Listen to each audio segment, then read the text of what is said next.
কোরআন আমাদের উপর অবতীর্ণ করেছেন। আসমান যদি রাজি হয়ে যেত তো আল্লাহ তাআলা আসমানের উপর অবতীর্ণ করতেন। জমিন রাজি হয়ে গেলে আল্লাহ তাআলা জমিনের উপর অবতীর্ণ করতেন। পাহাড় রাজি হয়ে গেলে আল্লাহ তাআলা পাহাড়ের উপর অবতীর্ণ করতেন। কিন্তু তার অপারগতা প্রকাশ করায় আল্লাহ তাআলা এই পবিত্র কোরআন মানুষের উপর অবতীর্ণ করেছেন। আল্লাহ তাআলা যখন আসমান জমিন পাহাড় পর্বতকে বললেন কোরআন কারীম অবতীর্ণের কথা এবং তারা তাদের অপারগতার কথা স্বীকার করে নিল, তখন আল্লাহ তাআলা হযরত আদম আলাইহিস সালামকে ডেকে বলছেন যে আদম, আমি তো এরকম 30 পারা কোরআন কারীম অবতীর্ণ করতে চাচ্ছি।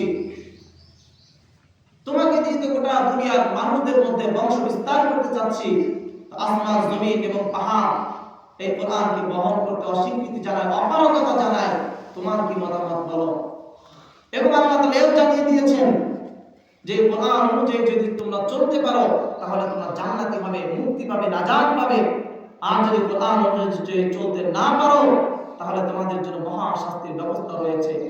এই কথা বলার পরেও আদম আলাইহিস সালাম এক বাক্যে বলে দিলেন যে ও আল্লাহ, আপনি কোরআন আমাদের উপর অবতীর্ণ করুন, আমরা এই কোরআনের পথে চলে আমরা জান্নাতমুখী হয়ে যাব।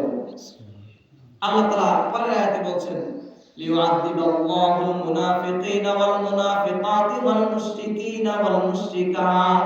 আল্লাহ তাআলা বলেন যারা মুনাফিক হবে, যারা মুশরিক হবে, আল্লাহর সঙ্গে অন্য কাউকে শিরক করবে, যারা আল্লাহর সঙ্গে অন্য কাউকে উপাস্যকে মেনে নেবে, আল্লাহ তাআলা বলেন লিউআযিবাল্লাহ, আমি আল্লাহ তাদেরকে কঠিন আযাবে পাকড়াও করব, কিয়ামতের ময়দানে তাদেরকে কঠিন আযাবের মধ্যে গ্রেফতার করব, কঠিন শাস্তি দিব। والمؤمنين ويتوب الله على المؤمنين والمؤمنات। আর যে ঈমানদার ব্যক্তিরা গুনাহ হওয়ার পর আল্লাহ তাআলার দরবারে কায়মভাবে তওবা করবে, ইস্তেগফার করবে, আল্লাহ তাআলা বলেন ওয়া কানাল্লাহু গফুরুর রহিমা, আমি আল্লাহ তাআলা তাদের ব্যাপারে দয়াবান হয়ে তাদের জীবনের গুনাহ খাতাগুলোকে maaf করে দিব। যারা কোরআন অনুযায়ী চলবে না আল্লাহ তাআলা তাদের ব্যাপারে বলছেন তারা হলো মুনাফিক, তারা হলো মুশরিক, কাফের, বেদীন। তাদের জন্য আমি আল্লাহ তাআলা আযাবের ব্যবস্থা করে রেখেছি। লিউআযিবাল্লাহ, কিয়ামতের ময়দানে তাদেরকে ভয়াবহ শাস্তি প্রদান করা হবে। আর কি করবেন আল্লাহ তাআলা কোরআনের দ্বারা তা স্পষ্ট করে বলে দিচ্ছেন ওয়ায়াতুবুল্লাহু আলাল মুমিনিনা ওয়াল মুমিনাত। যারা ঈমানদার হবে, যারা মুমিন হবে, যারা আমি আল্লাহকে মেনে নেবে, আমার কোরআনের অনুসৃত পথে যারা পরিচালিত হবে, আল্লাহ তাআলা বলেন ওয়া কানাল্লাহু গফুরুর রহিমা, আমি আল্লাহ তো তাদের ব্যাপারে দয়ালু, শুধু দয়ালু তাই নয়, গফুরুন, আমি আল্লাহ তাআলা তাদেরকে ক্ষমা করে দিয়ে তাদেরকে জান্নাতের পথে আমি আল্লাহ তাআলা নিয়ে যাব। তার মানে কোরআনটা হলো গোটা দুনিয়ার মানুষদের জন্য হিদায়াত, শুধু মুসলমানদের জন্য নয়। মুসলমানরা যদি চায় কোরআন অনুযায়ী পরিচালিত হতে, তাহলে অবশ্যই তারা সঠিক পথে পরিচালিত হতে পারবে। পাশাপাশি যারা বেদীন রয়েছে, কোন কাফের, মুরতাদ, মুশরিক, বেঈমান যদি এই কোরআনের অনুসৃত পথে পরিচালিত হতে চায়, কোরআনের ভাষা বুঝে, কোরআনের ব্যাখ্যা বিশ্লেষণ বুঝে, কোরআনের হিদায়াতের ভাষা বুঝে যদি কোরআন অনুযায়ী চলতে চায়, তাহলে সেই কাফের, বেদীন তার কুফরি থেকে ফিরে এসে, জাহান্নামের পথ থেকে ফিরে এসে সেও জান্নাতের পথে পরিচালিত হতে পারে। সাহাবায়ে কেরাম রাদিয়াল্লাহু তাআলা আলাইহিম আজমাইন যারা কুফরের মধ্যে লিপ্ত ছিলেন, নবীজি সাল্লাল্লাহু আলাইহি সাল্লামের পরশ পেয়ে কোরআনের ছায়া তলে এসে যারা কোরআনের পথে পরিচালিত হয়ে হিদায়াত প্রাপ্ত হয়েছেন, আল্লাহ তাআলা তাদের ব্যাপারে বলছেন রাদিয়াল্লাহু আনহুম ওয়া রাদু আন, তারা হিদায়াত প্রাপ্ত হওয়ার পর তারাও আমার প্রতি সন্তুষ্ট, আমি আল্লাহ তাদের প্রতি সন্তুষ্ট হয়ে গিয়েছি। তার মানে কোরআনের পথে যারাই পরিচালিত হবে তাদের জন্য আল্লাহ তাআলা জান্নাতের ব্যবস্থা করে রেখেছেন। রমাদান মাস কোরআনুল কারীম অবতীর্ণের মাস। কতটুকু কোরআনের সঙ্গে নিজেকে সম্পৃক্ত করতে পারলাম, কোরআনের সঙ্গে নিজের সম্পর্ক গড়তে পারলাম, খুব হিসাব মেলানো দরকার। পুরো রমাদান মাস চলে গেল, এখনো কোরআনুল কারীম তেলাওয়াত করতে শিখতেই পারলাম না। পুরো রমাদান মাস চলে যাচ্ছে, কোরআনুল কারীম তেলাওয়াত করে একটি খতম করতে পারলাম না, তাহলে আমার জন্য বড় আফসোস। এই রমাদান মাস চলে যাচ্ছে, কতটুকু অর্জন করতে পারলাম, কতটুকু বর্জন করতে পারলাম, এটা হিসাব মেলানো দরকার। নবীজি সাল্লাল্লাহু আলাইহি সাল্লাম একদিন মিম্বারে উঠছেন, মিম্বারে তিনবার আমিন বলছেন। তিনবারে তিনি আমিন বললেন। নামাজের পর সাহাবায়ে কেরাম জিজ্ঞাসা করলেন ইয়া রাসূলুল্লাহ, আপনি তো অন্যান্য সময় মিম্বারে যখন উঠেন তখন তো এইভাবে আমিন বলেন না, আজকে তিনবার আপনি আমিন বললেন তিন সিঁড়িতে, এর কারণ কি? নবীজি সাল্লাল্লাহু আলাইহি সাল্লাম বলছেন তিনটি কারণ বললেন। তার মধ্যে একটি কারণ হলো তিনি বলছেন জিবরাইল আমিন আমার কাছে আসছিল, আমি যখন মিম্বারের সিঁড়িতে উঠি তখন আমার কাছে এসে তিনটি কথা বলেছে। তার মধ্যে একটি কথা হলো জিবরাইল আমিন আমার কাছে এসে বলছেন, ইয়া রাসূলুল্লাহ, আল্লাহ তাআলা ওই ব্যক্তির উপর লানত করেছেন, আমি ওই ব্যক্তির উপর লানত করছি। আপনি এবার বলুন, যে ব্যক্তি রমাদান মাস পেল, নিজের গুনাহের কাফারা করাইতে পারলো না, নিজের গুনাহ আল্লাহ তাআলার কাছে চেয়ে ক্ষমা চেয়ে নিতে পারলো না, সে ব্যক্তি ধ্বংস হয়ে যাক। আপনার মতামত কি? নবীজি বলছেন, আমি সঙ্গে সঙ্গে বললাম আমিন, যে ওই ব্যক্তির উপর আমারও লানত। নাউযুবিল্লাহ। রমাদান মাস পেলাম, গুনাহ থেকে নিজেকে বর্জন করতে পারলাম না, এখন হারাম ছাড়তে পারলাম না, 5 ওয়াক্ত নামাজ এখন ধরতে পারলাম না, কোরআন কারীমের তেলাওয়াত এখন শিক্ষা অর্জন করতে পারলাম না, প্রতিবেশীর হক এখন আদায় করতে পারলাম না, আত্মীয়তার সম্পর্ক এখনো ঠিক করতে পারলাম না, আত্মীয়তার সম্পর্ক ছিন্ন করে রেখেছি, প্রতিবেশীদের হকের মধ্যে কম বেশি করে রেখেছি, অন্যের অধিকার নষ্ট করেছি, এখন সুদ ঘুষের সঙ্গে সম্পৃক্ত রয়েছি, তাহলে বুঝতে হবে আপনার রোজার দ্বারা আলাদা কোনো ফায়দা হচ্ছে না। বরং রমাদানের মাহাত্ম্য তো এই, রমাদান মাসে আল্লাহ তাআলা আসমানের দরজাসমূহ খুলে দেন, রহমতের দরজা খুলে দেন, জান্নাতের 8টি দরজা খুলে দেন, জাহান্নামের দরজাগুলো বন্ধ করে দেন, সুলসিলাতি শায়াতিন, শয়তানকে আল্লাহ তাআলা শিকল বন্দী করে রাখেন। এই মাসেও যদি 5 ওয়াক্ত নামাজ ধরতে না পারি, এই মাসেও যদি রোজাগুলো ঠিকমতো আদায় করতে না পারি, এই মাসে যদি মিথ্যা বলা ছাড়তে না পারি, ওজনে ভেজাল দেওয়া ছাড়তে না পারি, আমার আপনার রোজা দিয়ে আল্লাহ তাআলার বিন্দু মাত্র কোনো ফায়দা নেই। আল্লাহ তাআলা এটা স্পষ্ট জানিয়ে দিচ্ছেন নবী সাল্লাল্লাহু আলাইহি ওয়াসাল্লামের মাধ্যমে, যখন ব্যক্তি বলে দেন যে ব্যক্তি রোজা রেখে মিথ্যা ছাড়লো না, অনর্থক কাজ ছাড়লো না, অশ্লীলতা ছাড়লো না, তার রোজার কোনো প্রয়োজন আল্লাহ তাআলার কাছে নেই।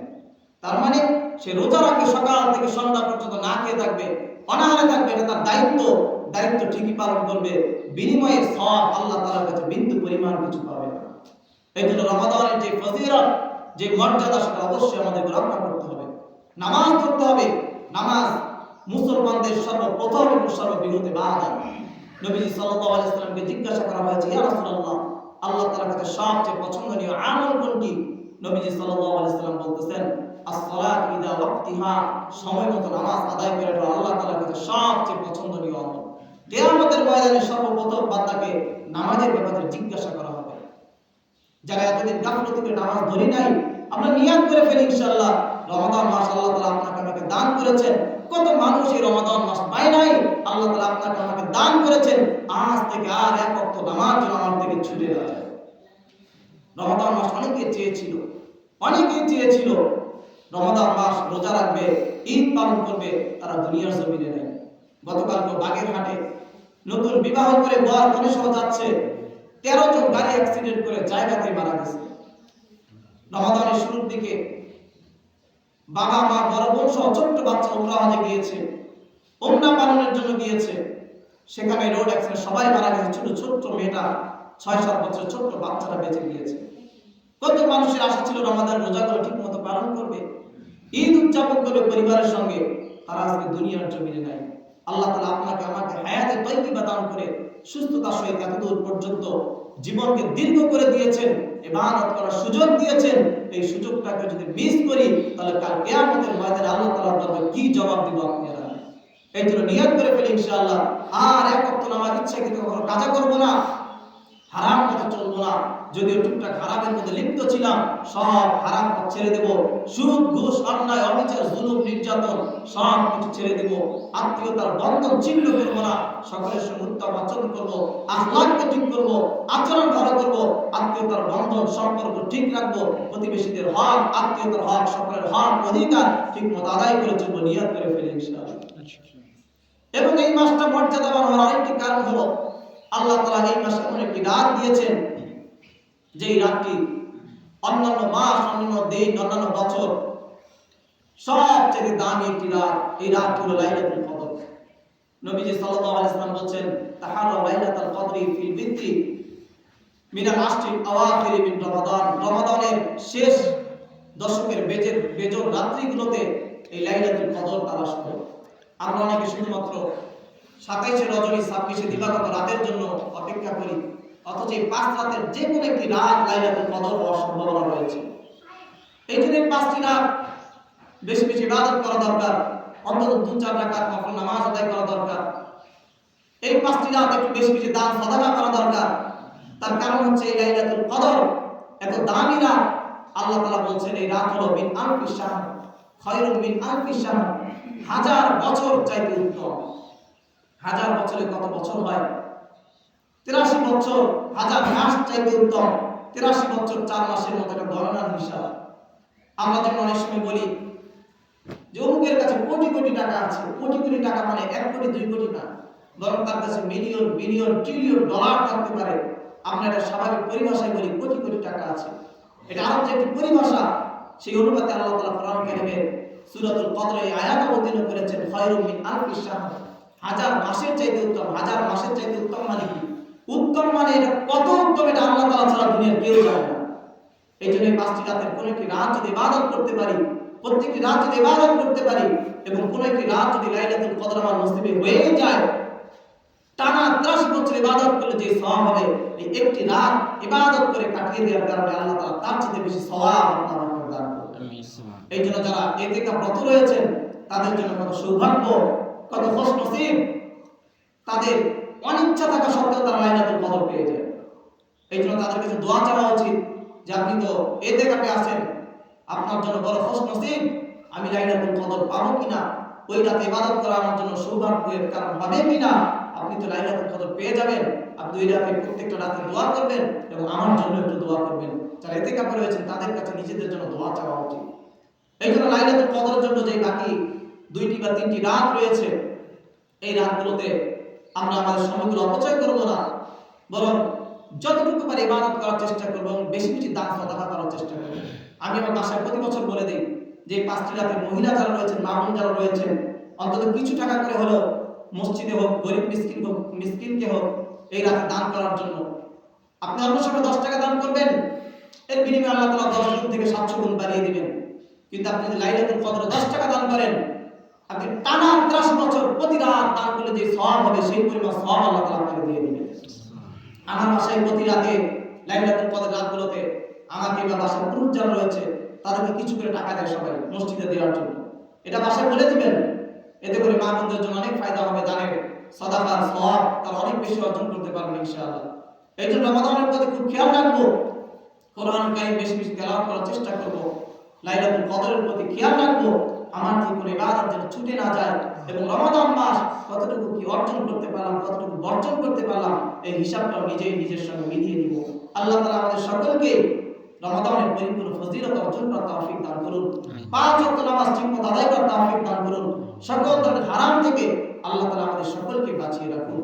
সকলে বলে আল্লাহুম্মা আমিন। ওয়া আখিরু দাওয়ানা